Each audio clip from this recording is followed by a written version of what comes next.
गोकुळच्या अध्यक्षपदासाठी संस्थापक आनंदराव पाटील चिवेकर यांचे सुपुत्र शशिकांत पाटील चिवेकर यांचं नाव चर्चेत आहे। ते आमदार सतेज पाटील यांचे समर्थक असूनही संस्थापकांचे वारसदार असल्याने त्यांच्या नावाला विरोध होण्याची शक्यता कमी आहे।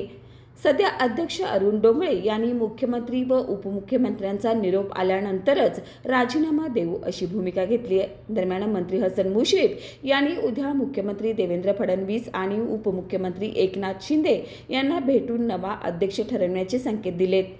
महायुतीच्या बाजूने प्राध्यापक किसन चौगले, अजित नरके, नावीद मुश्रीफ व विश्वास पाटील यांची नावेही चर्चेत आहेत। मात्र विश्वास पाटील इच्छुक नाहीत तर नावीद मुश्रीफ अध्यक्ष होणार नसल्याचं स्पष्ट आहे।